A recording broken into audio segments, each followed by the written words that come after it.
Hi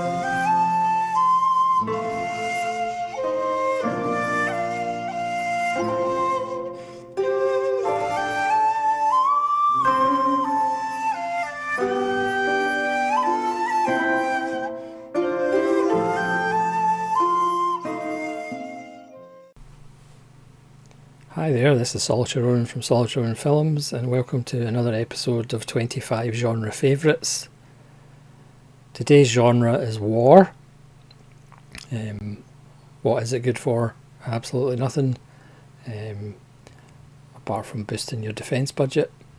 I'll get the elephant out of the room as soon as possible, and the fact that saying favourite war films is a bit kind of distasteful.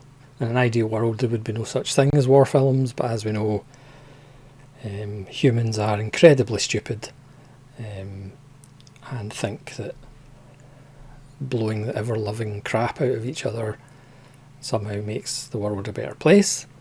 If war is your favourite genre of film, you probably need to speak to somebody about that. If 8 out of your top 10 favourite films of all time are all war films, then there's something going on. But with that said, obviously different wars have many different faces, and different war films have different faces. So let's stare into the eyes of some of those war faces. So at number 25, from Russia, is The Cranes Are Flying from 1957. Now originally, I think when I saw Letter Never Sent and The Cranes Are Flying by Kalatazov, another filmmaker who's went way up in my estimation in the last few years, I think I preferred Letter Never Sent, but watching them 2 or 3 times since, I think I actually prefer The Cranes Are Flying, even though the subject matter is perhaps not entirely in my wheelhouse, but it is about a couple being torn apart by war, so that makes it acceptable. Just ridiculous cinematography, as Letter Never Sent and I Am Cuba and many of his other films show. Shot by Sergei Yunevsky. Just an absolutely stunning film. Again, if cinema is a visual medium, then Kalatazov knows what he's doing. One of the greatest death scenes of all time, and a really moving ending to the film. At number 24, another filmmaker that I've went bonkers for in the last couple of years, and that's Yasuzu Masamura from Japan, and this is Red Angel. This is an absolute stunner.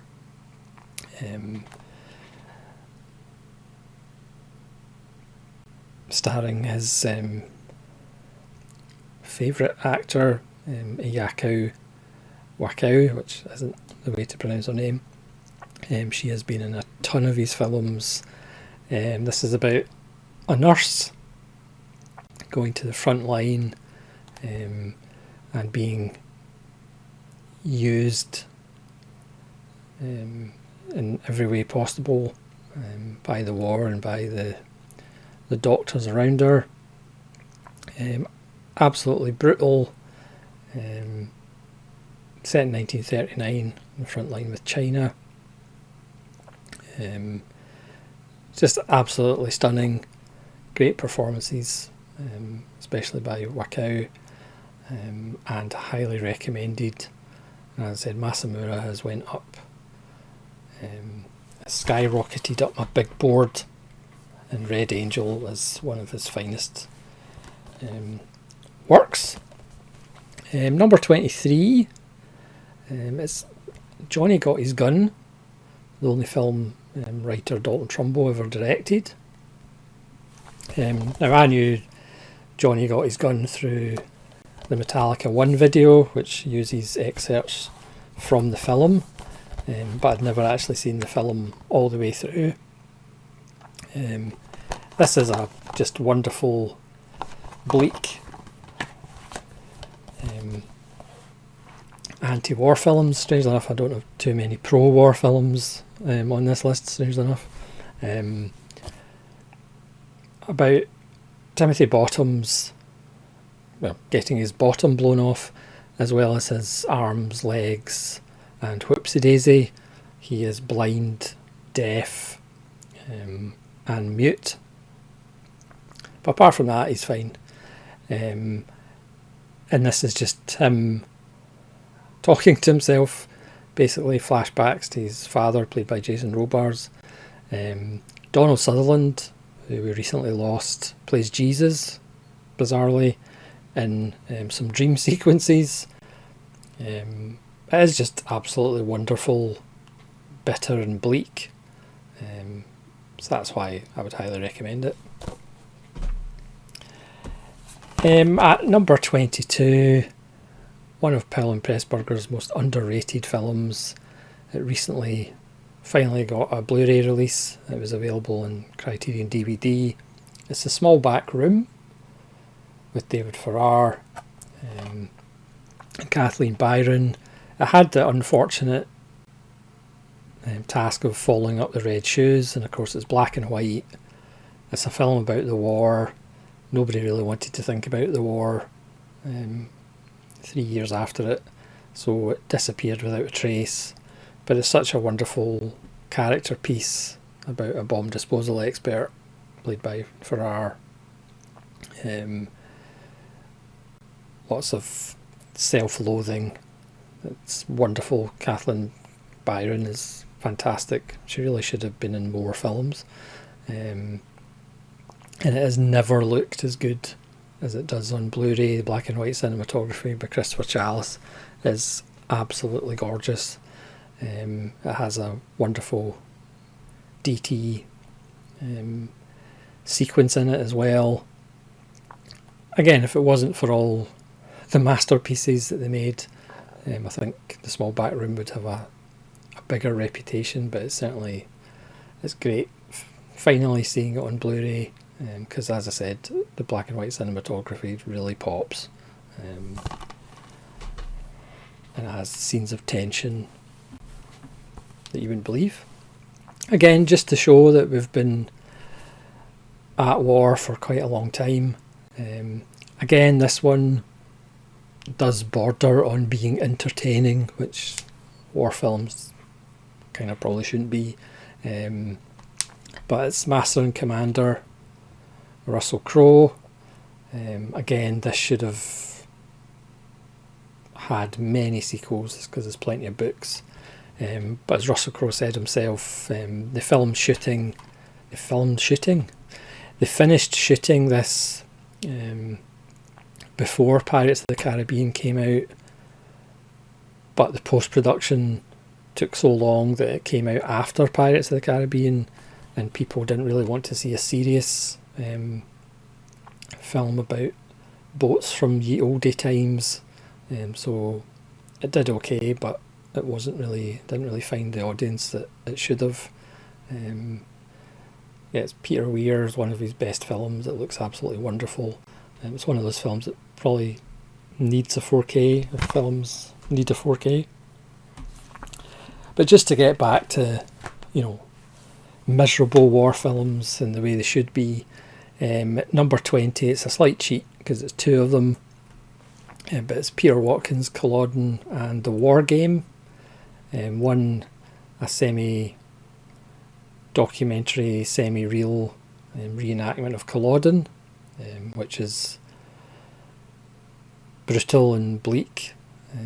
But then he follows up with a cheery The War Game, which was banned in the BBC, which pretty much shows what would happen after a nuclear attack on Kent, as if anybody would want to drop a nuclear bomb on Kent. Both of these are brutal and bleak, and that's the way war films should be. None of that entertainment nonsense. I would highly recommend this set from 1964 and 1965. highly recommended. Again, one that perhaps is a little bit distasteful because it might actually be funny in places. At number 19, it's Biloxi Blues. Forget Matthew Broderick. Obviously, this is for Christopher Walken, as he plays a drill sergeant. Directed by Mike Nichols. Yes, it is kind of funny, but there is also serious points to be made in it. Plus, I can't do a list without a Christopher Walken film in there somewhere. At number 18, I mean, I could put all three of these films in, but I haven't cheated that much, so I'm just going to go to 1945 and Rossellini's Rome Open City, which again, bleak and brutal, and it's almost kind of shocking even now for how far Rossellini does show and how much he does show and how far they push it. But Piazza and Germany, Year Zero are all excellent as well, but I've just picked out Rome Open City because it is a truly astonishing film. Next, from 1979, a film, if I'd done this list like 30 years ago or 25 years ago, this would have been much higher. It's Coppola's Apocalypse Now. Out of the final cut, the longer cut, I still actually prefer the theatrical cut. The Redux does have some good things, but also does have stuff that could be taken out, and the final cut just isn't that satisfying. Where's the Japanese 5-hour cut that we were always promised? Yeah, truly insane for an insane war, and also an early appearance by Harrison Ford. Another film that would have been higher if I'd made this list 20 years ago, but it's still a brilliant film. Kubrick's Paths of Glory from 1957. This is the 4K, and obviously it looks stunning. One of Kirk Douglas's finest, almost an hour and a half. At number 15, to Korea in Joint Security Area, starring two of the big three of Korean cinema. This is a Nova Media release. Again, this is a perfect example of why can't we just get on. You know, we're all fairly similar, but we've got to be different. Next is the film that toppled Paths of Glory as my favourite World War I film. I know that's sacrilege, but it's true. Uomini Contro, or Many Wars Ago, by Francesco Rossi, starring Gianmario Volonte. An absolutely stunning film. This is the Raro video Blu-ray. It's absolutely stunning. Set on the mountainous area where it's Italian troops. It's just absolutely stunning. I mean, there's war tropes in it, but there's little twists to them, so it's not as predictable as the usual war film is. And Volonte's fantastic as always, and there's just a sense of realism and authenticity that perhaps isn't always there in war films. Again, at number 13, a different kind of war. This is Denis Villeneuve's Incendie, which 101 Black Label are releasing in 4K quite soon, which is very exciting.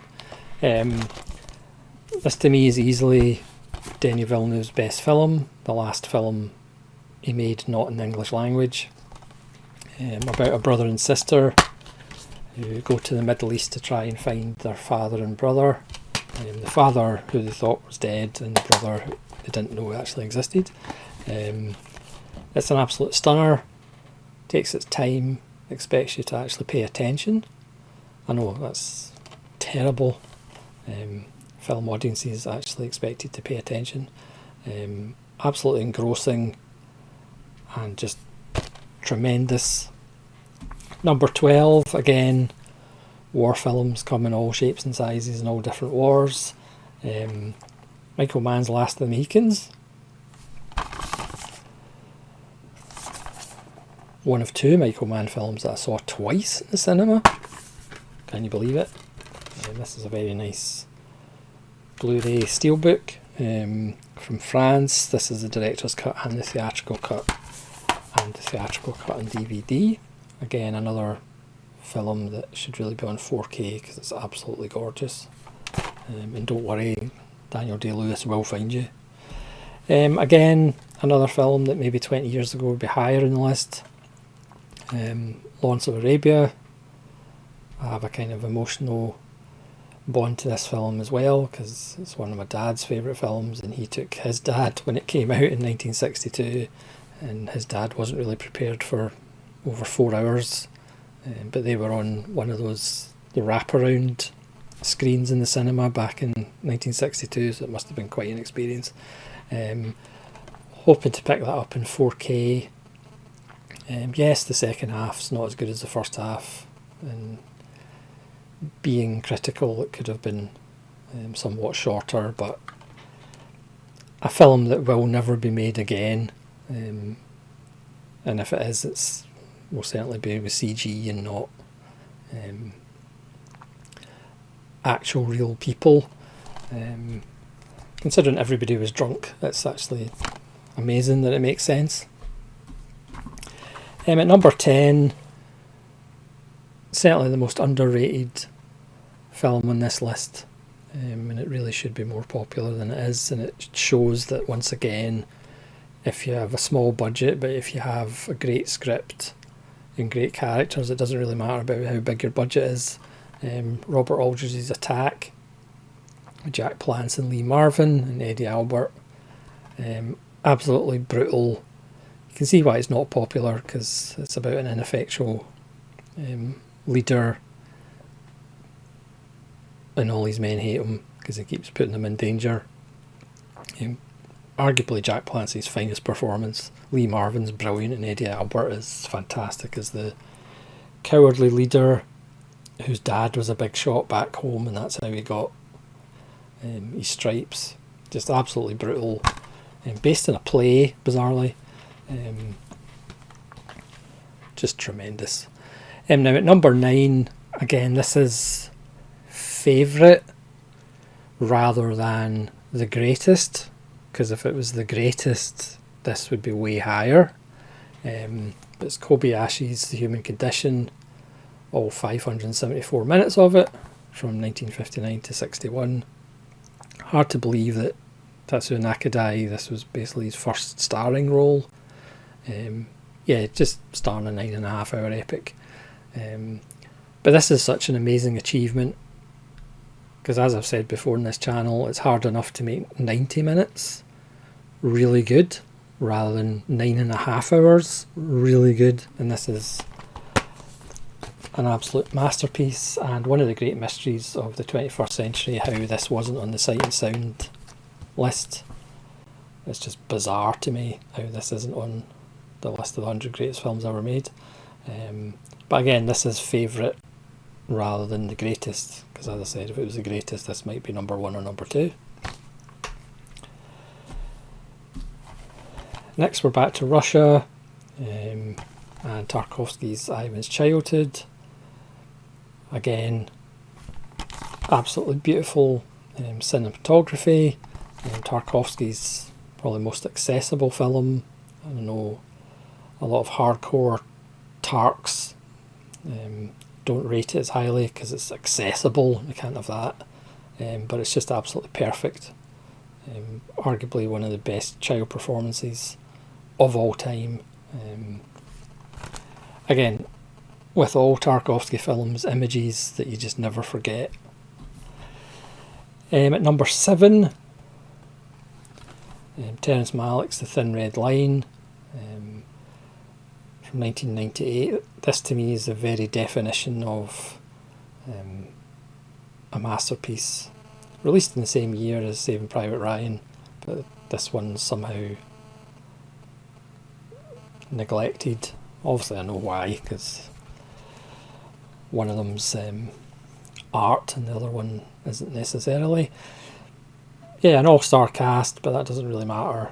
An actual war film that's metaphysical. Just absolute brilliance, and as I said, the very definition of a masterpiece. As is number 6.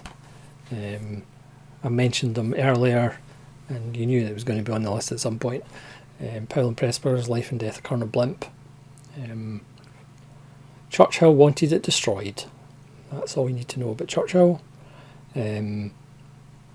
Thankfully, Scorsese helped with the restoration, and finally it's proper runtime, 456, because even when it came out it was cut. Just an absolute stunner. Deborah Kerr never really gets mentioned, but she plays 3 roles. But Roger Livesey, Anton Walbrook, with arguably one of the greatest monologues of all time. Yeah, just another bog standard masterpiece by the Archers. Again, at number 5, this probably would be higher if it was the greatest. This is one of the films that just made my head pop and my eyes bleed. Bondarchuk's War and Peace from 1966-67, all 422 minutes of it. Just an insane film. Certainly a film that will never be made again. This was because of the King Vidor version of War and Peace. Russia pretty much went, no, we can actually do it better than that. And they emptied or gave Bondarchuk access to all their museums for accurate props.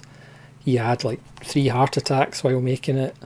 It is complete lunacy, but by jingo, it looks absolutely gorgeous. Every frame is like a Napoleonic painting. It's just insane how he managed to do it. The burning of Moscow, they literally built half of Moscow and then set it on fire. No CGI fire involved in this production. Just complete insanity, but one of the greatest cinematic achievements of all time. That's not being hyperbolic, honest. At number 4, talked about it a lot. Army of Shadows, Jean-Pierre Melville, from 1969. Don't really need to say much about it. The definitive resistance film. No black and white, all grey. Yeah, just absolutely tremendous. I mean, you can see in this list of 25 all different sorts of war films. Now again, this is favourites, and yes, this is, I find this film entertaining, which I know war films shouldn't be entertaining. But it's Powell and Pressburger's The Spy in Black. God, I love this film. Conrad Veidt, who should have been Dracula if Paul Lenny had lived. Just amazing. Valerie Hobson. Again, it's entertaining. I apologise. This needs a Blu-ray. Well, all Powell and Pressburger films need a Blu-ray or a 4K. It's just such a great yarn. Super tight. A great script. You actually root for Conrad Veidt to blow up the British fleet. Come on! 92 minutes, just so tight. Number 2, again, this was in my list of comedies, but it still makes the war film list because it is brutal and bleak, despite the comedy, which not everybody gets, which is fair enough. Richard Lester's How I Won the War. I think I said in the comedy video, Jack Lennon. John Lennon's finest work, including all that Beatles nonsense. This is his finest performance. Just absolutely brilliant, but I can understand why if people don't like it at all. And then number 1, it's either the best or the second best, but this is favourites. So it's number one. A film that was legendary, a film that you can pretty much say your life before seeing it and your life after seeing it are two different lives. Was rumoured to get a Criterion release for so long, and then it finally happened, and when it did, they made it Region A and Region B, because that's how amazing it is. It's Come and See from 1985 by Elin Klimov, which is essentially a career in one film, and after it he never made another film, which is understandable. The performance by Alexi Kravchenko as Floria, the little boy who thinks war's a lot of fun and wants to play the game, and then becomes involved in the partisans and fighting it. He ages about 70 years during the length of the film. Again, images that you will never forget, and unlike a lot of, say, Hollywood war films, there is no heroism, there's no weapon fetishization, there are no heroes, it's just brutality, death, misery, horror. I mean, you could easily put this in a horror list as well.